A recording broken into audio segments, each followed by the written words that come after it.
සානක මට ඔයාගේ ෆෝන් එක පොඩ්ඩක් දෙන්නකෝ. මගේ ෆෝන් එක ඔයාට මොකටද? නෑ අනේ මං ටීනුට මැසේජ් එකක් දැම්ම ඩිලිවර් වෙන්නේ නැලු. මම මේ ඔයාට දැම්ම බලන්න ඔයාට ඩිලිවර් වෙනවද බලන්න. ෆෝන් එක වයිෆ්ගේ අතට දීපු එක වරදක් කියලා මට එවෙලෙත් හිතුණා. කොහොම හරි මගේ මැසේජ් එක දැකලා එයා ඇහුවා. ඔයා මගේ නම සේව් කරන් ඉන්නේ ඉලෙක්ට්‍රිසිටි බෝඩ් කියලාද? ආව් ඒ කාලේ අපේ ලව් එක ගෙදරට මාට්ටුවේ කියලා බයිට මං එහෙම තමයි සේව් කරේ. මං නම් ඒ කාලේ ඉඳන්ම සානක් කියලා තමයි සේව් කරන් ඉන්නේ. ආපු අපේ සෙට් එකේ නම් ඒ කාලේ ගෙදරට හොරා ලව් කරපු ඔක්කොම සේව් කරන් හිටියේ ඉලෙක්ට්‍රිසිටි බෝඩ්, වෝටර් බෝඩ් නැත්නම් කස්ටමර් සර්විස්. මැසේජ් එකක් නේද? මෙන්න ඔයාටත් වෝටර් බෝඩ් කියලා සේව් කරපු නම්බර් එකකින් මැසේජ් එකක් ආවා. හා? Good morning Shanaka. වයිෆ් අද කෑම ඉව්වද? මොකද්ද මේකේ තේරුම? අනේ කලබල වෙන්න එපා මං කියන එක පොඩ්ඩක් අහන්න.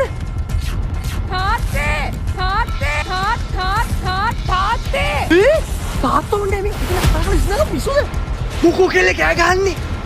තාත්තේ ටැංකියට වතුර පුරව ගත්තා නම් හරි වගේ. අද මං හිතන්නේ වතුර කපන්න යන්නේ. ඈ?